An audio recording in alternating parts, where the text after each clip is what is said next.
आप देख रहे हैं अनहोनी। तो चलिए बढ़ते हैं आज की इस कहानी की ओर। आधी रात का वक्त, रास्ते पर फैला घना कोहरा और उसी कोहरे को चीरकर आगे बढ़ती हमारी बस। हालांकि बस चलाने में मुझे काफ़ी परेशानी हो रही थी, मगर कुछ किया भी नहीं जा सकता था।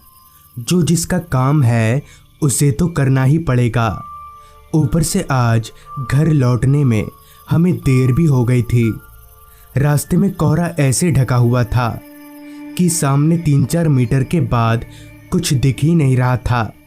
कंडक्टर का भी हाल कुछ मेरी ही तरह था, वो भी ठंड से कांप रहा था। खैर कुछ देर बस चलाकर हम लोग बस डिपो पहुँचे और बस लगाकर डिपो से निकलने लगे। बाकी दिनों के मुकाबले आज डिपो में भी लोग काफ़ी कम थे। खैर मैं और कंडक्टर डिपो से बाहर निकलकर कोई साधन ढूंढने लगे ताकि हम अपने घर पहुंच सकें, मगर रात काफ़ी हो जाने की वजह से रास्ते पर एक भी गाड़ी वगैरह दिख नहीं रहा था। ऐसा लग रहा था जैसे हम दोनों के अलावा इस दुनिया में कोई रहता ही ना हो।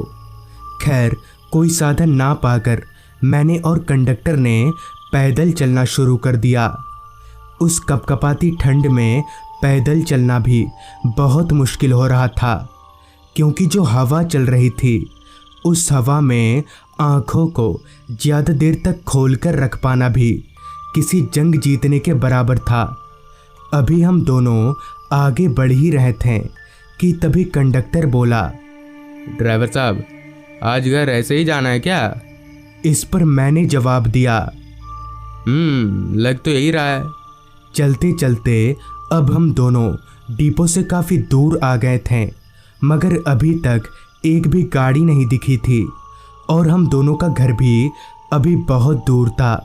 चलते चलते अब हम दोनों उस रास्ते पर आ चुके थे जिसके बारे में ना जाने हमने कितनी अफवाहें सुन रखी थीं। रास्ते के दोनों तरफ सिर्फ जंगल और जंगल ही था। ना तो एक भी घर दिख रहा था और ना ही कोई दुकान। उस सुनसान रास्ते पर अभी हम आगे बढ़ ही रहे थे कि तभी किसी के रोने की आवाज़ ने मेरे कानों में दस्तक दिया। उस आवाज़ को सुनकर मेरे कदम अपने आप ही ठहर गए, जिस पर मैंने कंडक्टर से पूछा, किशन, तुझे कोई आवाज़ आ रही है क्या? इस पर कंडक्टर ने अपने कान खड़े किए और ध्यान से सुनते हुए बोला, हाँ, कोई रो रहा है शायद। मैंने उस आवाज़ को थोड़ा और ध्यान से सुनने की कोशिश की तो पता चला कि वो आवाज़ रास्ते के किनारे जंगल से आ रही है। मैंने सामने से नज़र घुमाकर जंगलों की ओर देखा, लेकिन मुझे घने अंधेरे के अलावा और कुछ दिखा नहीं। हाथ में टॉर्च था, लेकिन टॉर्च की रोशनी उस काले अंधेरे में चींटी बराबर थी। वो आवाज़ लगातार मेरे कानों में आए जा रही थी। हालांकि हम दोनों का इस रास्ते पर से रोज का आना जाना था, मगर जंगल से किसी के रोने की आवाज़ हम पहली बार सुन रहे थे। अभी हम दोनों खड़े खड़े उस आवाज़ को सुन ही रहे थे, तभी कंडक्टर बोला, 1 मिनट ड्राइवर साहब, ज़रा टॉर्च देना तो मैं देख कर आता हूँ।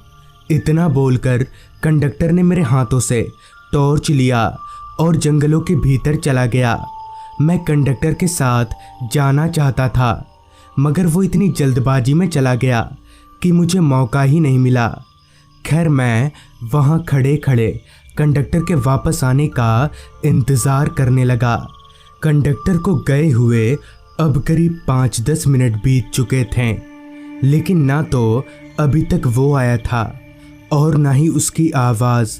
मैं यही सोच रहा था कि अंदर जाऊं या नहीं कि तभी जंगल के अंदर से कंडक्टर की चीख सुनाई दी। उस जोरदार चीख को सुनकर मैं एकदम से चौंक गया और हड़बड़ाकर जंगल में घुस गया। जंगल में घुसते ही अंधेरे ने मुझे चारों तरफ से घेर लिया, क्योंकि मेरे पास टॉर्च नहीं था। मैंने अपना फ़ोन निकाला और फ्लैशलाइट जलाकर चारों तरफ देखने लगा, लेकिन वहाँ पेड़ पौधों के अलावा और कुछ भी नहीं था।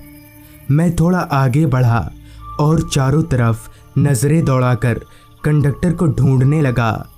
कुछ दूर जाते ही मुझे एक जगह पर कोई आदमी खड़ा दिखा। उसका चेहरा दूसरी ओर था, मगर कपड़ों से मैंने उसे पहचान लिया कि वो कंडक्टर है। मैं भागकर उसके पास गया और बोला, क्या हुआ किशन, तू चिल्लाया क्यों? इस पर कंडक्टर बोला, नहीं तो मैं कहाँ चीखा। ड्राइवर साहब, आप मेरे साथ चलिए, मैं एक चीज़ दिखाता हूँ आपको। इस पर मैं बोला, क्या चीज़ है, कहाँ? मेरे इतना बोलते ही कंडक्टर ने मेरा हाथ पकड़ा और खींचकर कहीं ले जाने लगा। कंडक्टर का हाथ बर्फ की तरह ठंडा था। मुझे लगा शायद ठंड की वजह से होगा, इसलिए मैंने भी उतना ध्यान नहीं दिया। फ़ोन की फ्लैशलाइट को मैंने ज़मीन की ओर किया हुआ था, ताकि अगर कोई सांप बिच्छू रहे तो पता चल जाए।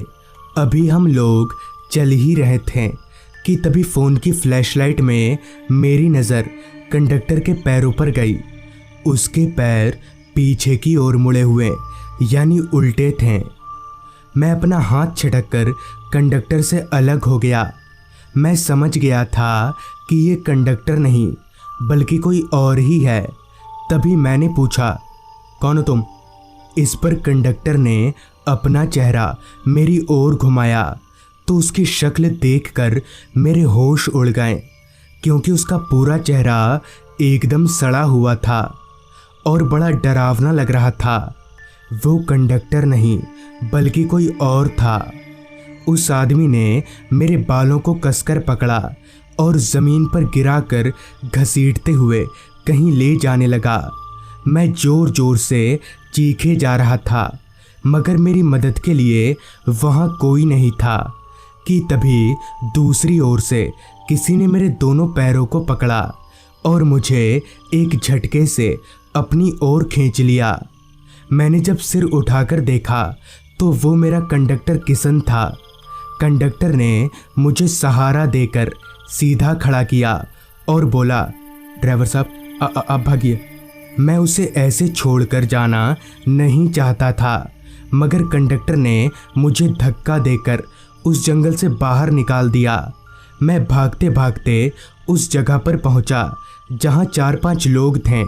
मैं उन लोगों को लेकर उस जंगल में पहुंचा, मगर ना तो वहां कंडक्टर था और ना ही वो शैतान। कंडक्टर को ढूंढने की सबने बहुत कोशिश की, मगर उसका कुछ पता नहीं चल पाया। तो दोस्तों, ये थी आज की कहानी। अगर आपको ये कहानी अच्छी लगी हो तो चैनल को ज़रूर सब्सक्राइब करें। तो मैं आर्यन जल्दी ही मिलूँगा आपसे ऐसी ही एक कहानी के साथ।